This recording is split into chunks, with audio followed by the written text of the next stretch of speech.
At buksan po natin ang ating mga banal na kasulatan at tayo po ay patuloy na mag-aaral sa Kapitulo 16 ng Tiga-Roma.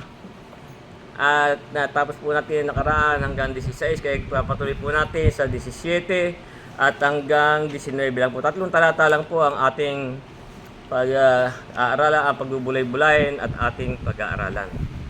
At dito po ay pangunahan ko pagbasa sa dala ninyo ko sa inyong mga banal na kasulatan. Sa 17, ganito po sinasabi. Ngayon pinamanik ko sa inyo mga kapatid, natandaan ninyo yaong mga pinanggagalingan ng pagkakabahabahagi at ng mga aral na katitisuran.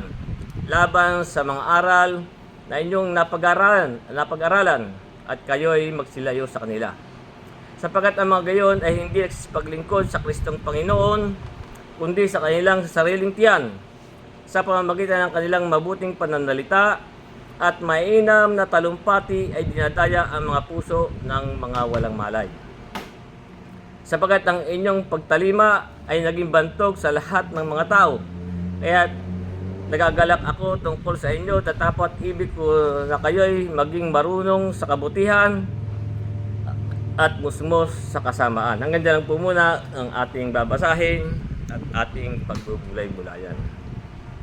Ngayon, kung ibabalik po natin sa 17, dito po sinasabi sa atin, ay pinamanik ko sa inyo mga kapatid, natandaan ninyo yaong pinanggagalingan ng pagkakabahabahagi at ng mga katitisuran laban sa aral na inyong napag-aralan at kayo'y magsilayo sa kanila. Kaya tayo po ay inaaralan na tayo po ay mag-iingat at ating tatandaan yung pong mga pinagagalingan ng mga pagkakabahabahagi at ng katitisuran. Yun po ay laban sa mga aral. Ito po ay laban sa aral na yung ating mga napag-aralan. Alin po ba ang ating napag-aral na ating pinangahawakan? At ang ating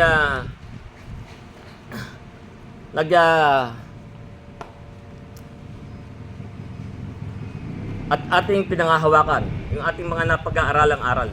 Kaya sa ating pong paglakad sa pananampalataya, tulad nga po ng mga naunang mga sumampalataya, ay tayo po ay ating pong pinaghahawakan ay yung pong mga aral at turo ng mga apostol. Sapagkat yung po kung ating pong babasahin sa aklat ng mga gawa sa Kapitulo 2 sa talatang 41 ay ganito po ang sinasabi. Yung ngang nagsitanggap sa 41 po ng gawa 2. Yung ngang nagsitanggap ng kanyang salita ay nangabautismuhan at naparagdag sa kanila ng araw na yon ay may 3,000 kaluluwa. At sila'y nagsipanatiling matibay sa turo ng mga apostol. Doon po tayo magsisipanatiling matibay. Doon po sa mga turo ng mga apostol. At sa pagsasama-sama at pagpuputol-putol ng tinapay at sa mga pananalangin. Kaya tayo po doon po tayo nangahawak sa turo ng mga apostol. Yan po, kaya nga tayo sinasabihan dito, tandaan ninyo yung pinanggagalingan ng pagkakabahabahagi at ng mga katitisuran. Kapag po ang ating napapakinggan ay hindi na po turo ng mga apostol, ay tayo po ay mag-iingat. Kaya nga, merong sabi nga po dito sa ikalawang Tesalonica, sa Kapitulo 2, sa talatang 15, kaya nga sabi po dito ni Pablo sa 2:15 ng ikalawang Tesalonica ay ganito. Kaya nga mga kapatid, kayo'y magpakatibay at inyong panghawakan ang mga aral na sa inyo itinuro. Yung pong tinuro ng mga apostol. Maging sa pamamagitan ng salita o ng aming sulat. Kaya diyan po tayo magpapakatibay sa aral at turo ng mga apostol. At dito rin po sa ikalawang Korinto,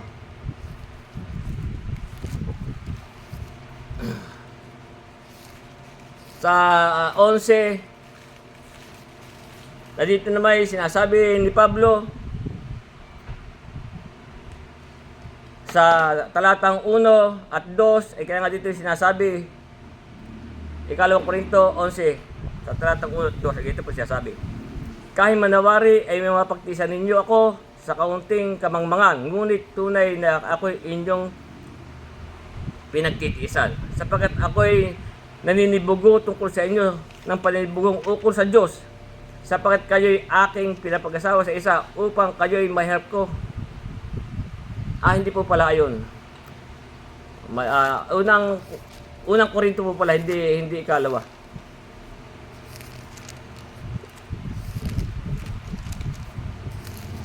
Sa unang Korinto, sa talatang 1 at 2, kaya nga dito po sinasabi, maging mga tagatulad kayo sa akin, sabi po ni Pablo, gaya ko naman kay Kristo. Kay aking pinupuri nga na sa lahat ng mga bagay ay naalala ko kayo. Sabi, iniingatan ninyong matibay ang mga turo na gaya ng ibinigay ko sa inyo. Yung po ang ating mga iingatan turo, yung pong ibinigay po ng mga apostol o ni Pablo. Kaya nga po tayo'y pinag-iingat doon po sa mga bagay na sa atin ay magkakaroon po ng katitusuran o pagkakabahabahagi. Diyan po tayo magkakaroon ng pagkakabahabahagi dahil po pagkadating po sa turo. Pagka na iba na po ang turo. Kaya nga po may sabi si Pablo kay Timoteo,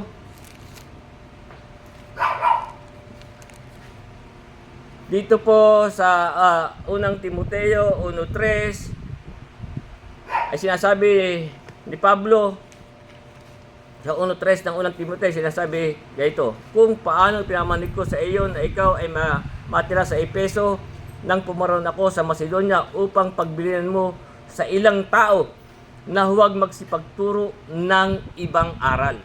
Dapat po hindi na po tayo magtuturo ng ibang aral, kundi tayo po ay maging matibay na sa mga turo ng mga apostol.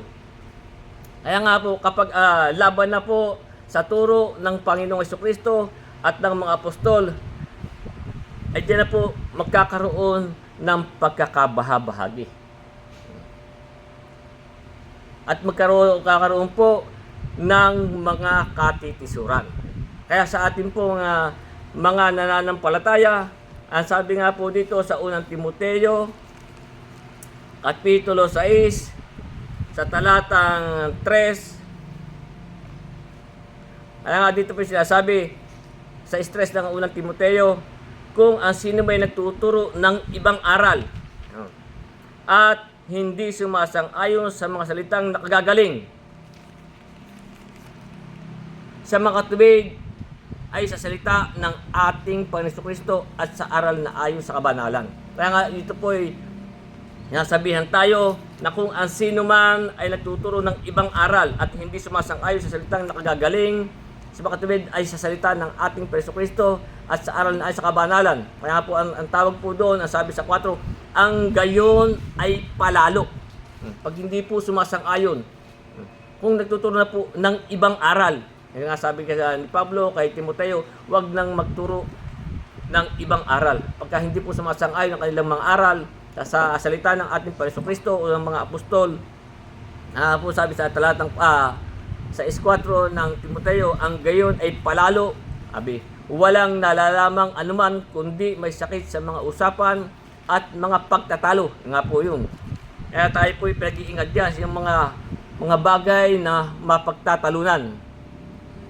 Sa mga salitang pinagbubuhatan ng kapanaghilian, mga pagkakaalit, mga pag-alipusta, mga masamang akala, mga pagtatantala ng taong masama ang pag-iisip at salas sa katotohanan na nag-aakala na ang kabanalan ay paraan ng pakinabang. Kaya nga tayo po dito inaaralan na sinasabi nga sa atin, tandaan niyo yung pinanggagalingan ng pagkakabahabahagi at katitisuran laban sa aral na inyong napag-aralan. Ano po sabi sa atin? Kayo'y magsihiwalay sa kanila. Pagka hindi na po sumasang-ayon sa turo ng mga apostol o ng ating Panginoon Kristo. Ano sinabi sa atin? Ay kayo'y magsilayo sa kanila. At nung po ding mga sa panahon nila Pablo, ayan po nagkaroon din sila ng mga ganyang pangyayari.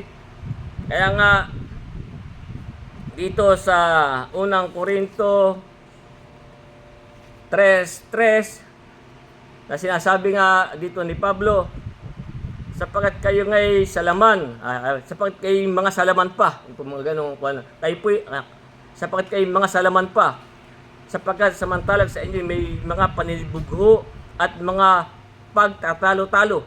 Kaya kung tayo po mananatili sa aral at turo ng apostol at ng ating Panginoon Kristo, wala na po tayong pagtatalunan. Dapat ang ating turo ay sumasang-ayon sa salita ng ating Panginoon Kristo o ng mga apostol. Kaya sabi at 3:3, sapagkat kayo mga salaman pa, sapagkat samantalang sa inyo may mga paninibugo at mga pagtatalo. Hindi baga kayo mga salaman? Kayo'y nagsisilakad ayon sa kaugalian ng tao. Pagka ganyan po ang turo na hindi sumasang-ayon o laban sa turo, tayo po ay salaman pa. Sapagkat sabi sa 3:4, nitong unang Korinto, sabi, sapagkat kung sinasabi ng isa, ako'y kay Pablo, ang iba'y ako'y kay Apolos, hindi ba kay mga tao? Lalo na po ngayon sa panahong ito. Ako'y doon sa ganong reliyon, ako'y doon sa ganong reliyon.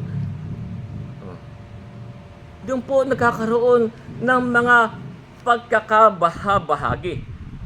Kaya yun po hindi nararapat. Kaya nga dito sa unang Korinto 1:11, kaya dito sinasabi ni Pablo, sapagkat pinatatalasta sa akin tungkol sa inyo, mga kapatid ko, sa mga kasambahay ni Chloe, na sa inyo may pagtatalo-talo. Ibig ko ngang sabihin ito, na ang bawat isa sa inyo ay nagsasabi, ako'y kay Pablo, ako'y kay Apolos, ako'y kay Cephas, at ako'y kay Kristo. Kaya nga sabi sa 13, nabahagi ba si Kristo? Kasi halos po yan ang ituturo ang ating Panginoon Kristo. Pero hindi po sila nagkakaisa ng turo. Kaya po nagkakaroon ng pagkakabahabagi. Sabi, nabahagi ba si Kristo? Pinakumbaga sa krus si Pablo dahil sa inyo, o binalsusibong baga kayo sa pangalan ni Pablo?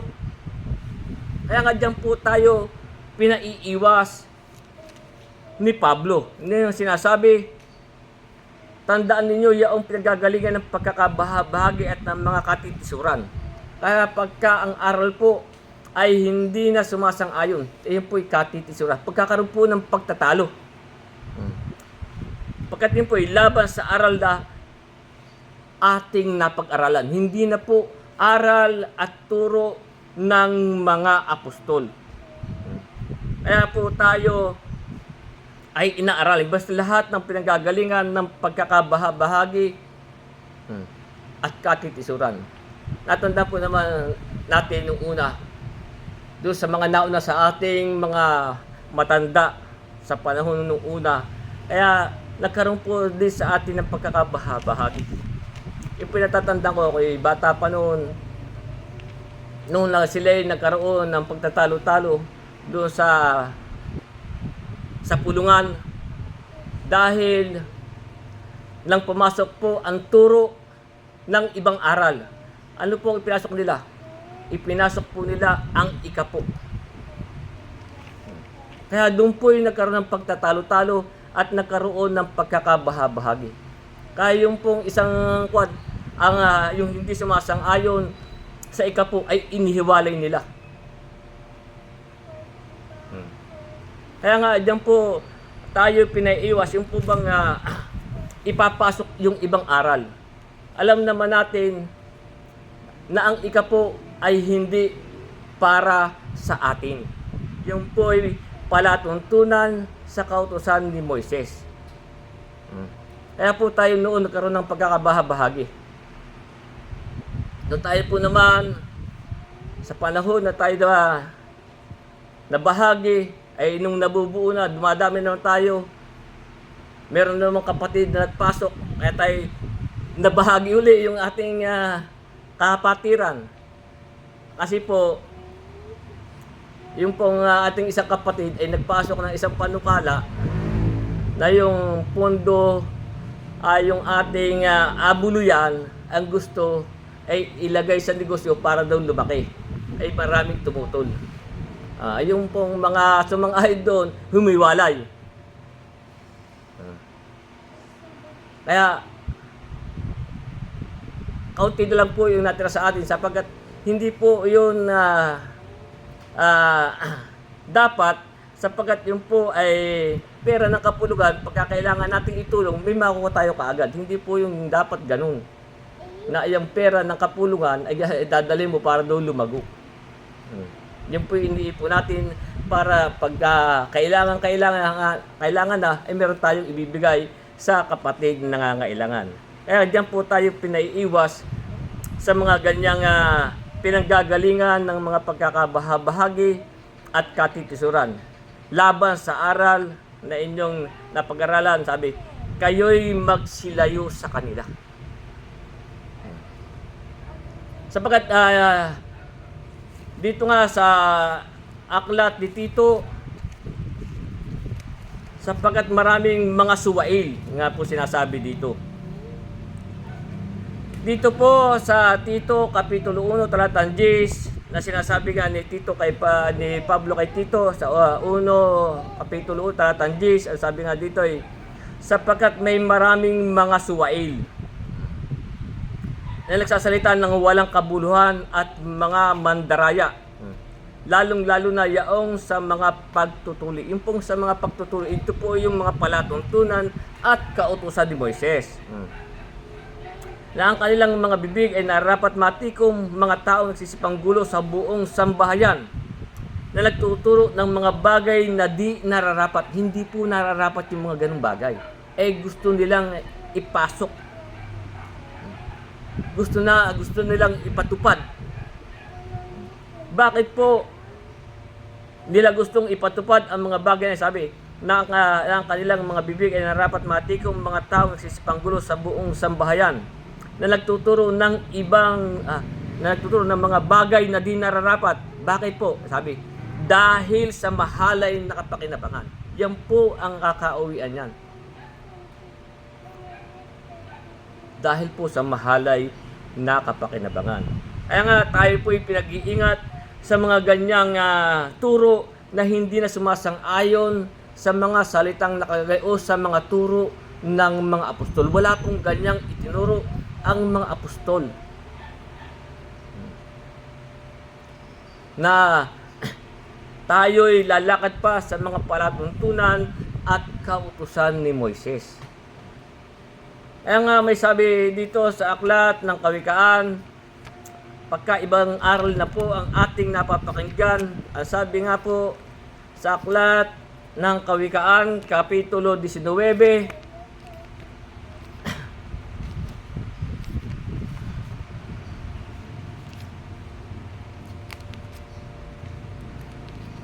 sa talatang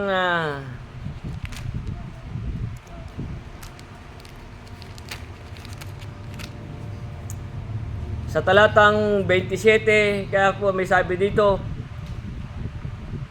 19:27 ng Kawikaan, sabi, magtigil ka, anak ko, sa pakikinig ng aral na nagliligaw lamang mula sa salita ng kaalaman.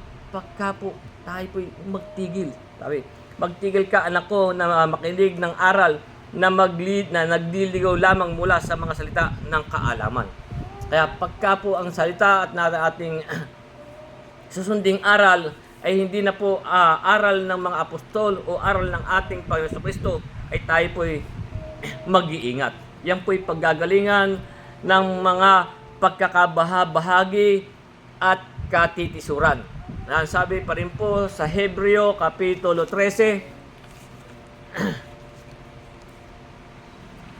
sa talatang 9, kaya nga dito po yung sinasabi, huwag nga kayong padala sa mga turong sari-sari at di kilala, sapagkat mabuti na ang puso'y patibay sa pamamagitan ng biyaya, hindi sa pamamagitan ng mga pagkain na di pinakikinabangan ng nag-abala sa kanila. Kaya po mga ang turo ay sari-sari at hindi naman natin mababasa sa banal na kasulatan, ay dyan na po tayo mag-iingat. Siyang mga ganyang turo.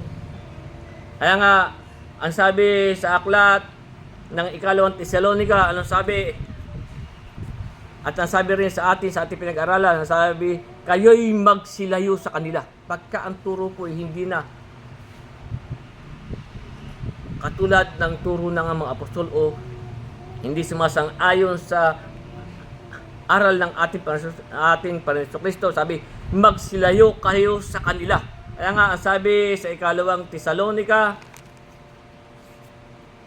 ni Pablo sa talatang 6, ang sabi dito sa ikalawang Tesalonika 3:6, sabi, aming iniutos nga sa inyo, mga kapatid, sa pangalan ng ating Panginoon Kristo, na kayo'y magsihiwalay sa bawat kapatid na lumalakad ng walang kaayusan, pagka wala na pong kaayusan, at hindi ayon sa aral na tinanggap nila sa amin. Pag hindi po ayon sa aral na tinanggap natin sa mga apostol o sa ating Panginoon Kristo, ano sabi? Magsihiwalay, kayo'y magsihiwalay sa bawat kapatid na lumalakad ng walang kaayusan at hindi ayon sa aral na tinanggap nila sa amin. Kaya nga, anong sabi sa atin ni Pablo sa ating pinag-aralan sa huli? Kayo'y magsilayo sa kanila. Kaya tayo po'y mag-iingat sa turo na ating mga napapakinggan. Na sabi nga din ni Pablo sa kanyang sulat sa Galacia,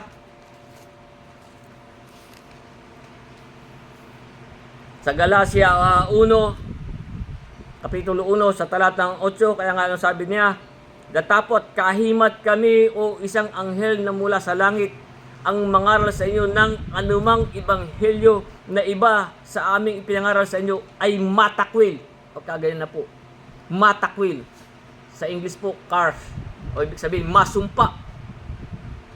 Kaya nga sa 9, ang sabi, ayon sa aming sinabi ng una, ay muling gayon ang aking sinasabi ngayon. Kung ang sino may mangaral sa inyo ng anumang ebanghelyo na iba kaysa inyong tinanggap na, ay matakwil. Kaya nga po, yan pong mga bagay na yan at hindi nating sumasang-ayo o hindi yan turo ng mga apostol, yan po ang pinanggagalingan ng mga pagkakabahabahagi. Ay makita po ninyo sa mga sekta at reliyon, sila po'y hindi nagkakasundo o nagkakaisa ng turo. Dahil sila po'y nagtuturo ng mga bagay na di nararapat. Para saan? Dahil sa mahalay na kapakinabangan.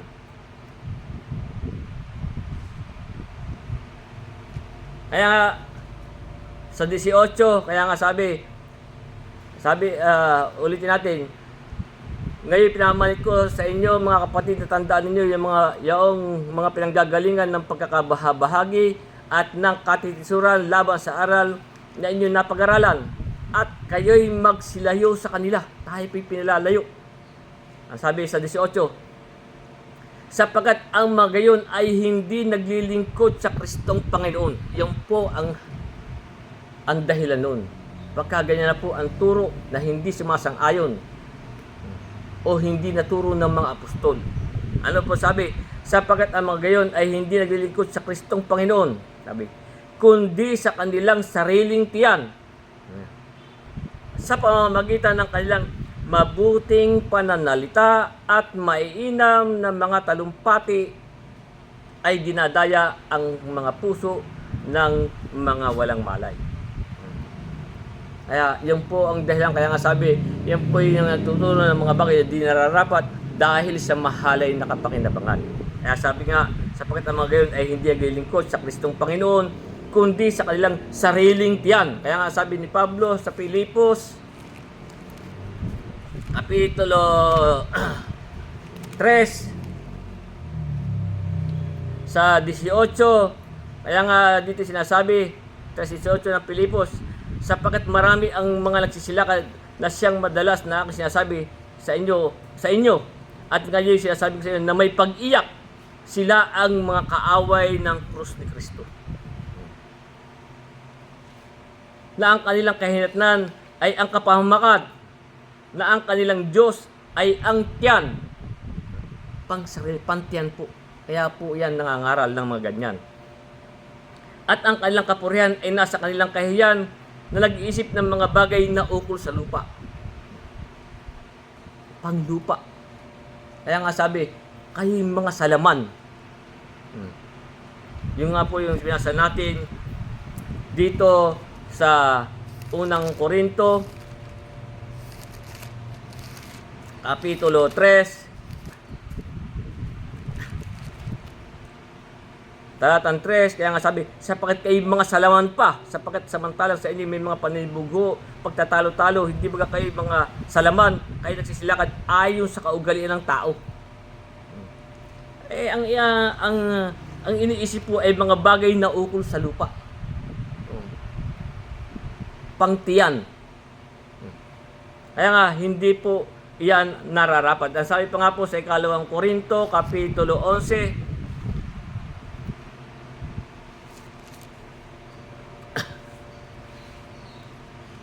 sa talatang 13, kaya nga naman sabi dito, sapagkat ang magayong tao ay mga bulaang apostol. Pagkaganyan na po ang mga turo na hindi na sumasang-ayon sa mga salitang nakagagaling at hindi na po turo ng mga apostol. Sabi, sapagkat ang magayong tao ay mga bulaang mga apostol, mga mandarayang manggagawa, yan, na nagpapakunwaring mga apostol ni Kristo. Yan po yung mga nagpapakunwari lang. Pagka po ang ganyang turo na hindi na natin mababasa sa banal na kasulatan o hindi na sumasang-ayon sa turo ng ating Panginoon o ng mga apostol. Yung nga sabi, sapagkat ang mga ganyang tao ay mga bulaang apostol, mga mandarayang manggagawa, nagpapakunwaring apostol ni Kristo. Nagpapakunwari lang pong yung ay apostol ng ating Panginoon sa Kristo.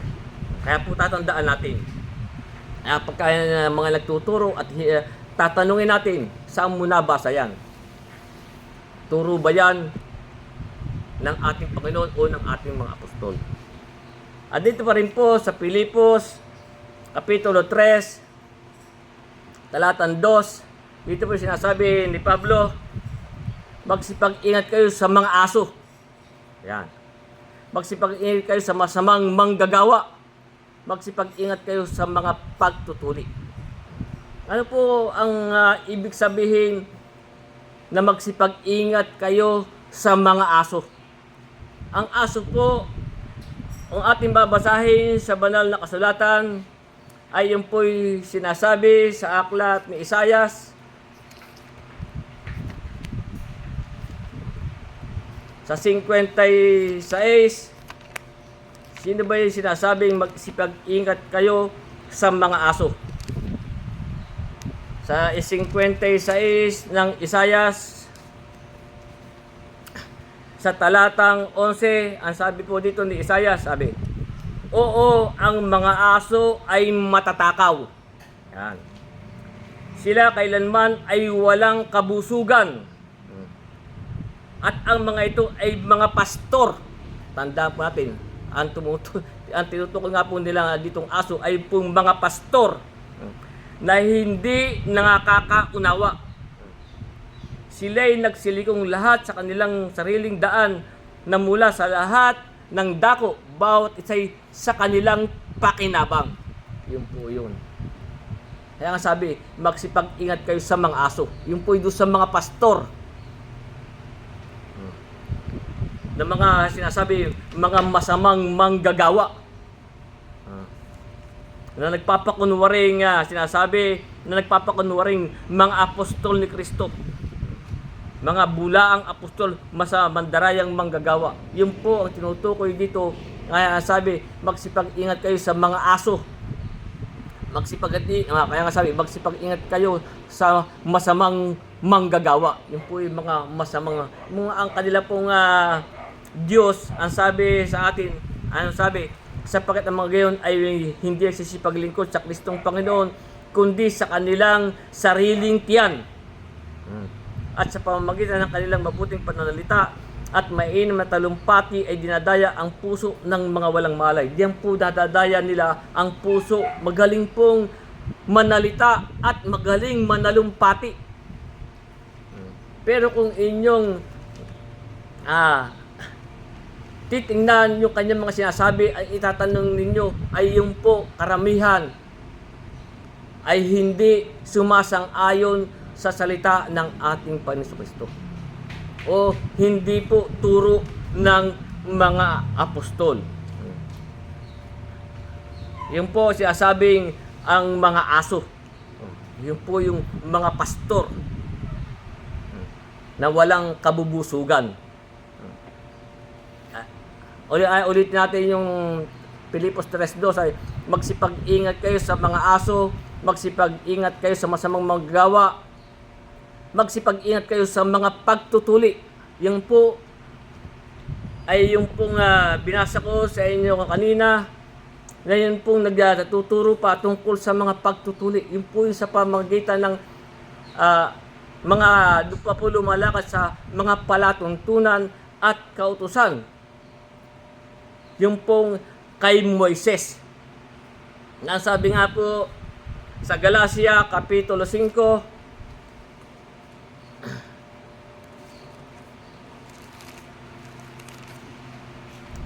sa 5:2 ng Galacia, nasabi, narito akong si Pablo ay nagsasabi sa inyo na kung inyong tinanggap ang pagtutuli, sabi, ay wala kayong mapapakinabang na anumang kay Kristo. Kaya kung doon po tayo lalakad sa mga ganyang palatuntunan at kautusan ni Moises, sabi, narito akong si Pablo ay nagsasabi sa inyo na kung inyong tinatanggap ang pagtutuli, ay wala kayong mapapakinabang na anumang kay Kristo. Oo, pinatutuhanan kong muli sa bawat taong tumatanggap ng pagtutuli na siya'y may kautangang tumupad ng buong kautusan. Dapat po yung buong kautusan ay tutuparin nila. Hindi po, ang kinuha lang po nila ay yung pakikinabangan. Doon sa kapakinabangan. Kaya nga, sabi sa 4, kayo'y 5:4 ng Galacia, kayo'y kayo'y hiwalay kay Kristo. Yung pong mga lumalakad pa sa ganyan, ang sabi, kayo'y hiwalay kay Kristo. Kayong nag-iibig na aring ganap ng kautusan, nangahulog kayo mula sa biyaya. Kaya nga, kung ulit natin yung Tito, Kapitulo 1, talatang 10, kaya nga ito sinasabi nga, sapagkat may maraming mga suwail. Hindi na nga po sana narapat sa atin yung tayo po'y pinag-iingat. Sabi, magsipag-ingat kayo sa mga pagtutuli. Kaya nga sabi, ulit natin Tito 1:10, sabi, sapagkat may maraming mga suwail na nagsasalita ng walang kabuluhan at mandaraya, lalong-lalo na yung mga sa pagtutuli. Yung pa po ang iniaaral. Sabi, na ang kanilang mga bibig ay nararapat matikom, mga taong nagsisipanggulo sa buong sangbahayan, nagtuturo ng mga bagay na di nararapat. Hindi na po nararapat, ang ituro. Tayo po ay nasa kautusan ng ating Panginoon Kristo. Doon na po tayo lalakad, kautusan na po ng pananampalataya. Kaya ulit natin, na nagtuturo ng mga bagay na di nararapat. Bakit? Dahil sa mahalay na kapakinabangan. Yan. Kaya tayo po'y mag-iingat doon. Yung po sa mga magagaling manalumpati. Yung po, sabi, at sa pamamagitan ng kanilang mabuting pananalita at mainam na talumpati, ay dinadaya ang puso ng mga walang malay. Diyan po tayo mag-iingat. Kaya nga po, ang sabi ni Pablo sa Colosas Kapitulo 2, talatang 8, kaya ang sabi dito, kayo'y magsipag-ingat, baka sa inyo may bumihag sa pamamagitan ng kanyang filosofiya. Yan. At walang kabuluhang pangdaraya ayon sa salisabi ng mga tao. Yun po ayon sa salisabi ng mga tao.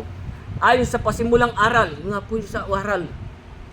Pasimulang aral po yung sa palatuntunan at kautosan ni Moses.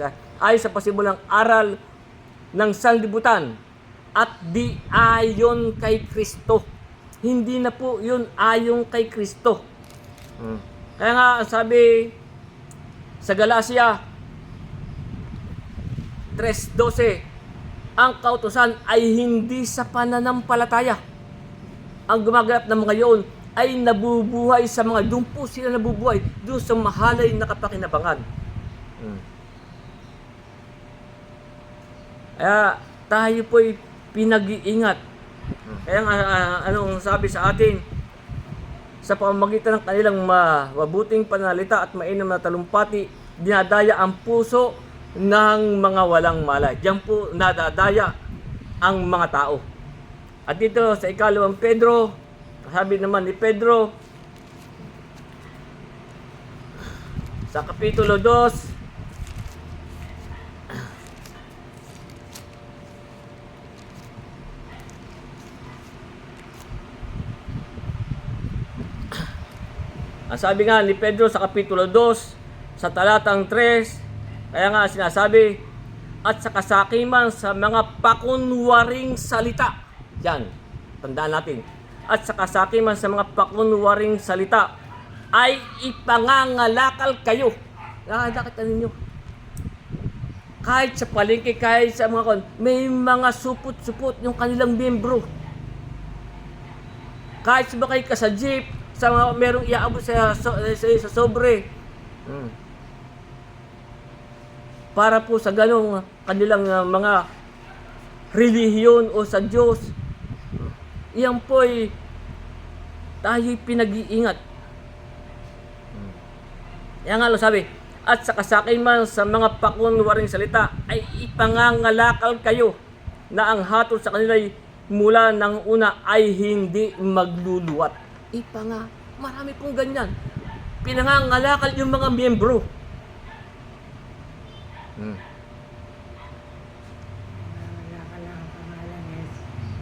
Kaya nga dito sabi sa aklat ni Judas sa talatang 16, kaya nga sabi dito, ang mga ito ay mga mapagbulong, mga madaigin, nagsisilakad ay sa kanilang masamang pita, at ang kanilang bibig ay nagsasalita ng mga kapalaluan. Kasi magagaling po magagaling mananalumpati yan eh. Ang kanilang bibig ay nagsasalita ng mga kapalaluan na nagpapakita ng galang sa mga tao. Bakit po? Dahil sa pakikinabangin. Yan po yun eh.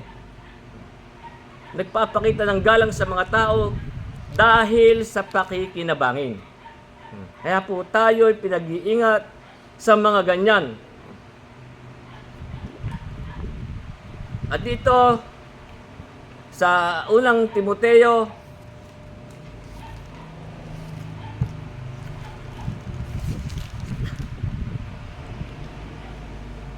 sa talatang 5, kaya nga po yung sinasabi dito, pagtataltalan ng mga taong masasama ang pag-iisip at salat sa katotohanan na nagsisipag-akala na ang kabanalan ay paraan ng pakinabang. Akala nila yung kabanalan daw ay paraan ng pakinabang.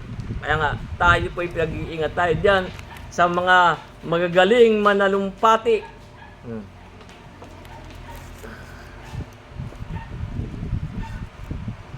Kaya nga po, ang sabi ni Pablo sa ikalawang Korinto, Kapitulo 2, na kami hindi gaya ng karamihan na kinakalakal ang salita ng Diyos.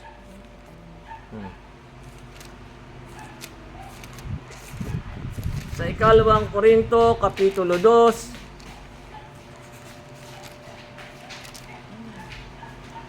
Sa talatang 17, sabi po dito ni Pablo, sapagkat hindi kami gaya ng karamihan na kinakalakal ang salita ng Diyos, kundi sa pagtatapat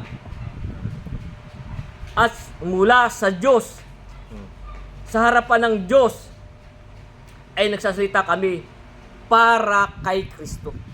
Yung po ang tunay na sila po'y nagsasalita para kay Kristo. Hindi po yung sinasabi dito sa ating pinag-aaralan sa 16:18 ng Roma, sapagkat ang mga gayon ay hindi nagsipaglingkod sa Kristong Panginoon, kundi sa kanilang sariling tiyan. Ay si Pablo po, kaya nga sinabi ni Pablo, sapagkat hindi kami gaya ng karamihan na kinakalakal ang salita ng Diyos, kundi sa pagtatapat at gaya ng mula sa Diyos, sa harapan ng Diyos ay nagsasalita kami para kay Kristo. Dapat din po ay ganyan tayo. Para kay Kristo, hindi po pangtiyan. Kaya ang sabi ni Pablo sa ikalawang Tesalonica, Kapitulo 3, sa talatang 11 at 12, sabi, ganito sabi ni Pablo, ikalawang Tesalonica 3:11. Sapagkat aming nababalitaan ang ilan sa inyo na nagsisilakad na walang kaayusan, na hindi man lamang nagsisigawa, kundi mapakialam sa mga bagay ng iba. Ganyan po yung iba. Ang pinakikialaman po ay yung bagay ng iba. Sa 12, sa mga gayon nga ay aming iniuutos at pinamamanig sa Panginoong Hesukristo na sila'y magsigawang may katahimikan. Tayo po'y gumawa, magsatrabaho tayo. Sila'y magsigawang may katahimikan at magsikain ng kanilang sariling tinapay. Hindi po sa mahalay na kapakinabangan. Kaya nga sabi ni Pablo, na sila'y magsigawang may katahimikan at magsikain ng kanilang sariling tinapay. Kaya nga, ang sabi nga dito sa itaas na naman natin sa 9, ikalawang Tesalonica 3:9, ang sabi, hindi dahil sa kami ay walang karapatan, kundi upang kami ay makapagbigay sa inyo ng isang uliran, upang kami ay inyong tularan. Sabi po ni Pablo, dapat tularan po natin ang mga apostol. Sapagkat noong pamang kami ay kasama ninyo, ay aming iniuutos sa inyo, kung ang sino mang ayaw gumawa, huwag din namang kumain. Kung ayaw magsatrabaho, huwag kayong mapakialam sa bagay ng iba. Magsikain kayo ng inyong sariling tinapay. Hindi po yung puro pantyan, yung pangmahali sa kapakinabangan. Kaya ang sabi pa rin niya sa unang Tesalonica, Kapitulo 4, sa talatang 11, na sabi, unang Tesalonica 4:11, sabi, at pag-aralan ninyong maging matahimik at gawin ang inyong sariling gawain, at kayo'y magpagal ng inyong sariling mga kamay. Dahil po sa ating mga ating kakain, tayo magpapagal ng ating mga kamay. Kayo'y magpagal ng inyong mga kamay, na gaya ng aming ipinagbilin sa inyo, upang kayo'y magsilakad ng nararapat sa nangasalabas, at huwag kayong maging mapagkailangan. Magtatrabaho po tayo. Hindi ko mo tayo nangunguna sa mga ganitong pag-aral, ay hindi na tayo magtatrabaho. Magpapagal po tayo para sa ating sarili. Kung asino mong ayaw gumawa, huwag din naman kumain. Huwag tayo mapakialam sa bagay ng iba. Kaya nga, yun ang sabi ni Pablo, magsikain sa kanilang sarili, sabi, at sila magsigawang may katahimikan at magsikain ng kanilang sarili tinapay. Yun po ating sarili pinagpagalan. Huwag po yung pinagpagalan ng iba. Kaya tayo po'y pinag-iingat.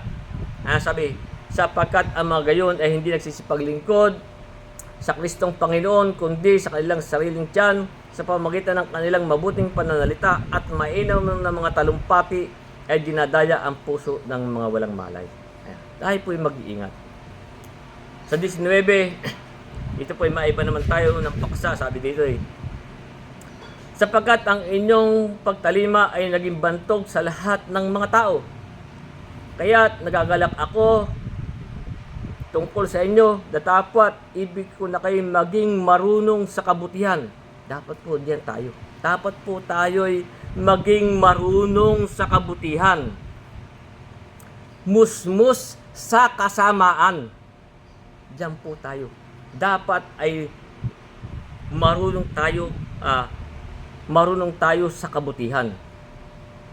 Kaya nga po, ang sabi nga ni Tito sa kanyang sa sulat ni Pablo kay Tito sa 3:8, kaya nga dito sabi, tapat ang pasabi tungkol sa mga bagay na ito, nasa akong patutuhanan mong may pagkakatiwala upang ang nagsisisampalataya sa Diyos, yung pong talagang nagsisisampalataya sa Diyos, ay maging maingat, panatilihin ang mabubuting gawa. Ang mga bagay ito'y pawang mabubuti at mapapakinabangan ng mga tao. Dapat po tayo'y musmus sa kasamaan. Paano po? Sapagkat meron pa pong sinasabi dito sa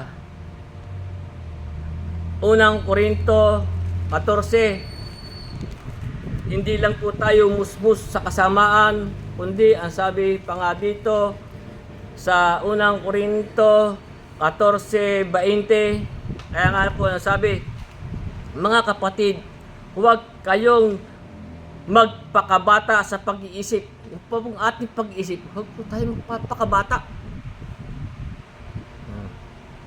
Ngayon may sa kahalayan, ay magpakasanggol kayo. Doon po tayo magpapakasanggol. Pagka mga kahalayan o sa mga kasamaan, doon po tayo magpapakamusmus. Pero sabi, huwag kayong magpakabata sa inyong pag-iisip. Ngayon may sa kahalayan, magpakasanggol kayo. Datapwat sa pag-iisip, anong sabi? Kayo'y magpakatao. Hindi po tayo yung lumalakad sa mga katusuhan, sa mga kasamaan. Sabi sa atin, sa pag-iisip, tayo po ay magpakatao. Tayo po ay magpakatalino. Dapat po, kaya nga ano ang sabi sa atin, kaya nga nagagalak tungkol sa inyo, dapat ibig na kayo maging marunong. Dapat po tayo maging marunong. Paano po tayo magiging marunong? Ang sabi nga po dito, ang ating babasahin sa aklat ni Mateo, sabi sa atin dito na kayo maging marunong. Ibig po tayo maging matalino. Ang sabi po ng ating Panginoon dito sa aklat ni Mateo sa kapitulo 10,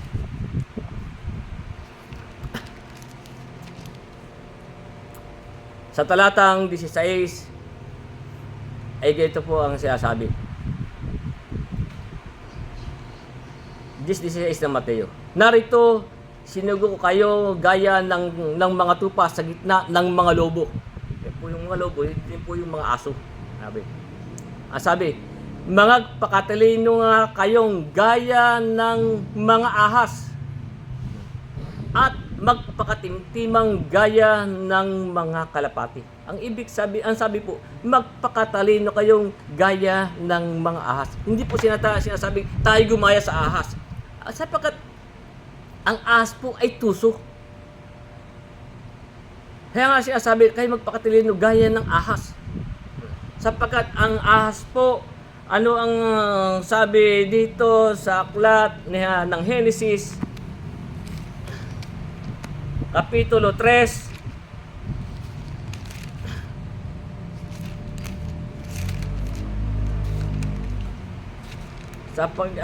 sabi, kay magpakatalino.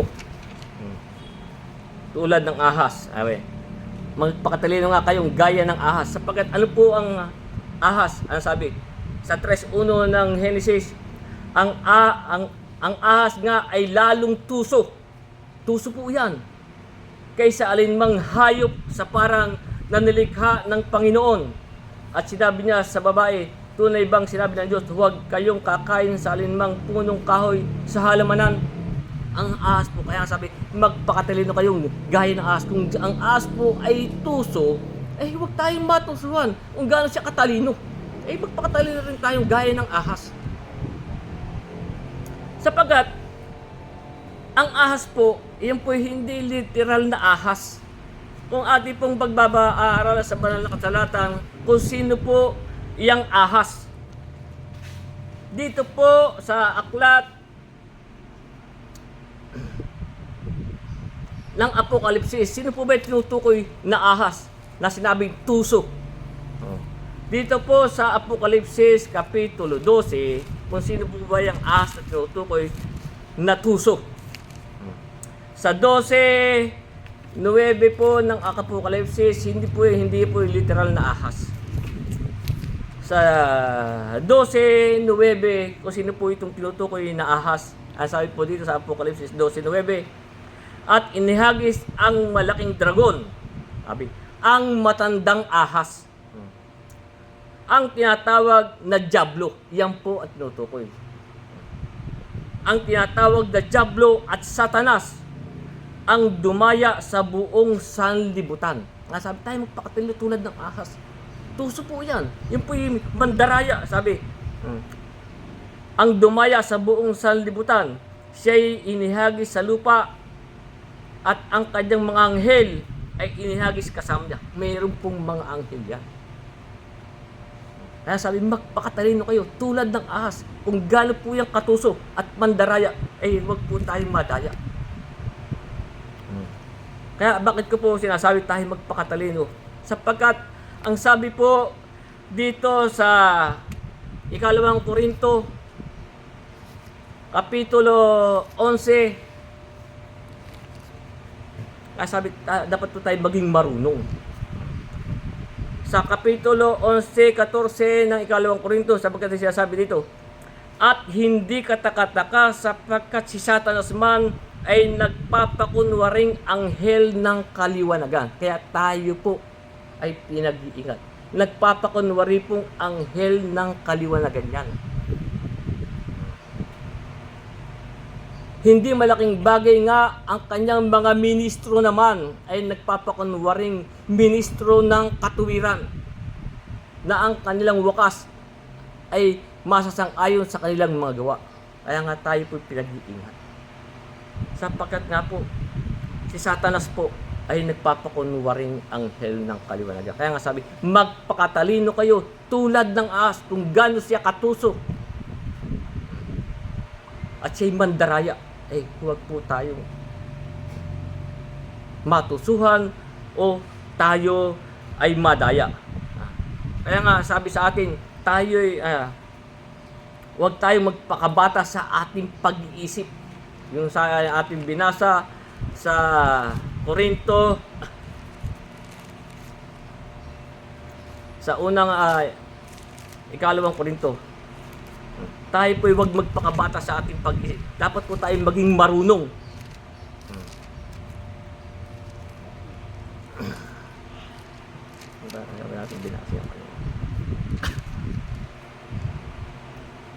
Sa unang Korinto 14:20, balik natin. Sabi, mga kapatid, huwag kayong magpakabata sa pag-iisip.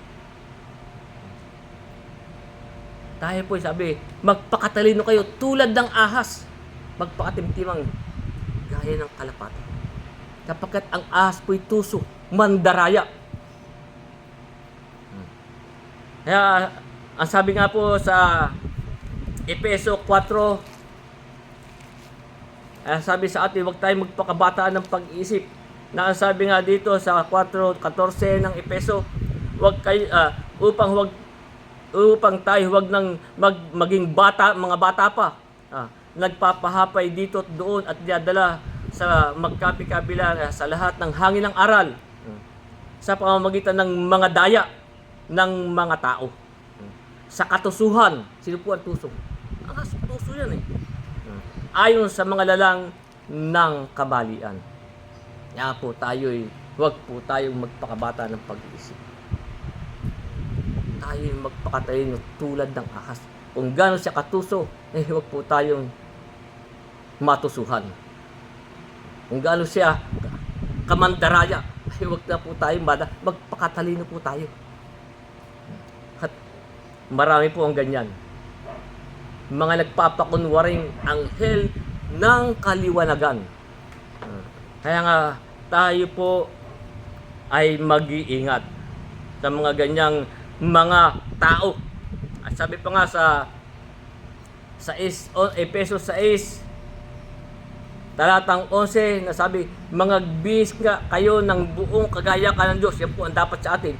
Mangagbihis kayo ng buong kagayakan ng Diyos upang kayo'y magsitibay laban sa mga lalang ng dyablo. Tayo po'y matibay sa mga lalang ng dyablo. Tuso po yan. Mandaraya. Yan po'y nagpapakunwaring anghel ng kaliwanagan. Kaya nga, sa mga kahalayan, diyan po tayo magpakasanggol. Sapagkat ang sanggol po, hindi pa alam yung mga ganyan eh. Kaya nga, sabi sa atin, na kayo maging marunong sa kabutihan. Musmus. Diyan po tayo magpapakamusmus. Saan? Sa mga kasamaan.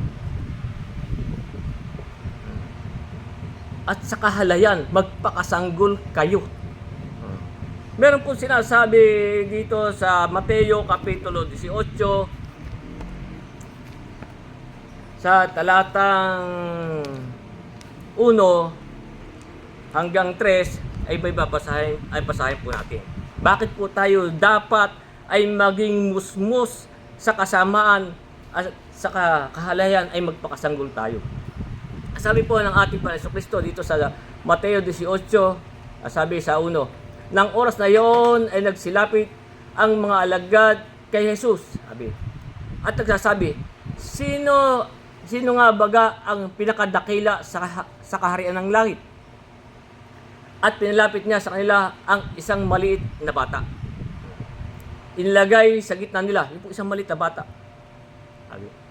At sinabi, katotohanan lang sinasabi ko sa inyo, maalibang kayo'y magsipanumbalik at maging tulad sa maliit na bata, sa anumang paraan, hindi kayo magsisipasok sa kaharian ng langit. Ano tayo? Babalik ba tayo sa Hindi po. Dapat po tayo ay maging musmus sa kasamaan. Sa kahalayan, magpakasanggol tayo. Kaya nga sabi, sinabi, katotohanan lang sinasabi ko sa inyo, malibang kayo magsipanumbalik at maging tulad sa maliit na bata. Para tayo maging tulad sa maliit na bata, dapat po tayo musmus sa kasamaan. Sapagkat ang bata po, wala pa pong alam sa kasamaan yan. Maliit na po, wala pa pong alam. Diyan po tayo magpapakamusmus. Ang bata, maging tulad sa maliit na bata. Sa anong parang hindi kayo papasok sa kanila, dapat po tayo diyan.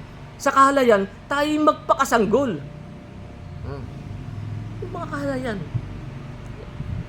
tayo magsipanumbalik. Dapat po tayo musmus na sa kasamaan, sa kahalayan, ay tayo magpakasanggol. Pero sa pag-iisip, tayo magpakatao. Yun po ang sabi sa atin. Tayo magpakatao sa ating pag-iisip. Sapagkat, kung meron pa tayong mababasa sa Mateo, sapagkat, ang sabi sa Mateo Kapitulo 11,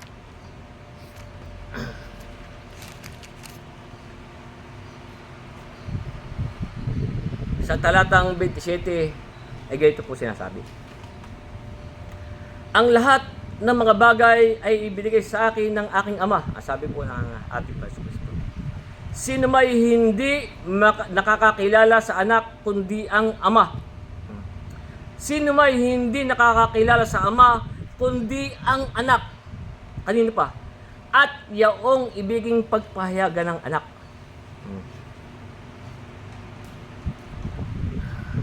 Ayun po ang sabi. Yung pong pagpapakasabi, ang lahat ng mga bagay ay ibinigay sa akin ng aking ama. At sino may hindi nakakakilala sa anak kundi ang ama, at sino may hindi nakakakilala sa ama kundi ang anak, at yaong ibiging pagpahayagan ng anak. Kanino po ba ipahahayag ng anak ito? Ang sabi po dito sa 25, itaas natin, ang sabi ganito.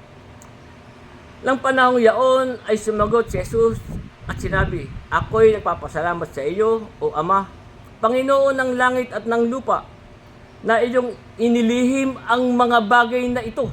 Sabi, sa mga pantas at matatalino, inilihim po yan. Yung pagkakilala sa Ama at saka sa anak. Yung po inilihim sa mga pantas at matatalino. Kanino po ito pinahayag? At ipinahayag mo sa mga sanggol.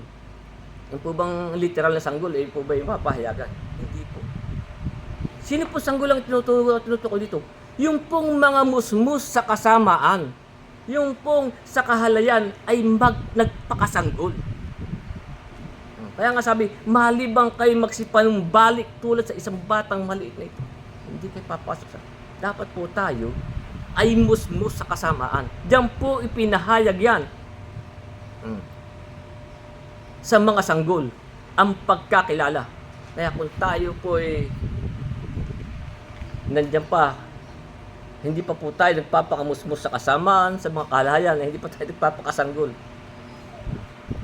Kaya nga naman sabi, O Ama, Panginoon ng langit at lupa, na iyong inilihim ang mga bagay ito sa mga pantas at matatalino, at ipinahayag mo sa mga sanggol.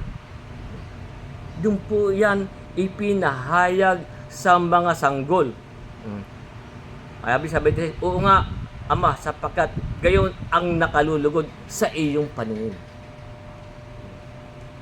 Kaya nga po, ito hindi maunawaan ng iba. Sapagkat ito po mga bagay na ito po ay doon sa mga sanggol, sa mga musmus po sa kasamaan at sa mga kahalayan. Dito po yung ipinahahayag. Kaya maliban tayo magsipanumbalik sa tulad sa isang batang maliit, hindi tayo. Dapat po tayo ay musmus sa kasamaan at sa kahalayan ay tayo po ay magpakasanggol. Kaya nga, kung ating makikita yung sinasabi sa ikalawang Timoteo, Kapitulo 3,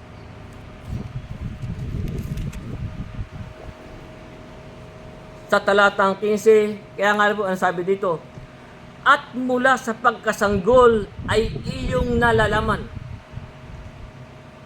Simula po ang tayo musmus na sa kasamaan at sanggol na sa kahalayan. Sapagkat ito'y pinahayag niya sa mga sanggol. Sabi, at mula sa pagkasanggol ay iyong nalalaman ang mga banal na kasulatan na makapagpapadunong sa iyo sa ikaliligtas sa pamamagitan ng pananampalataya kay Kristo Jesus.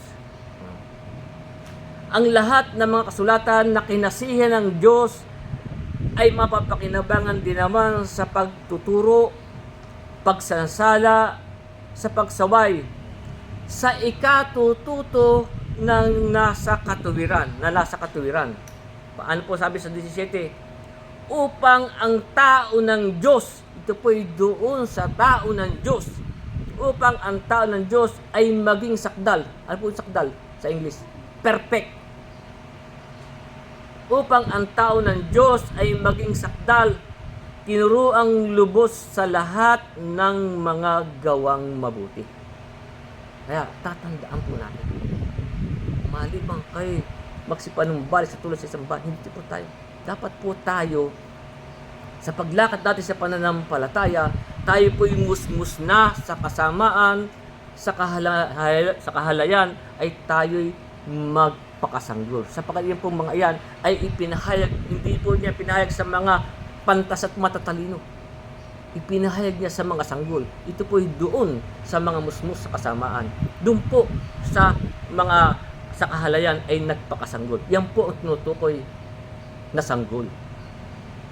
Kaya nga, yung 3:15 ng Kalawang Timoteo, at mula sa pagkasanggol ay iyong nalalaman ang mga banal na kasulatan ay makapagpapadunong sa iyo sa ikaligtas sa pamamagitan ng pananampalataya kay Yesu Kristo. Kaya hanggang dyan po muna ang ating pag-aral. Tutuloy na po natin sa susunod.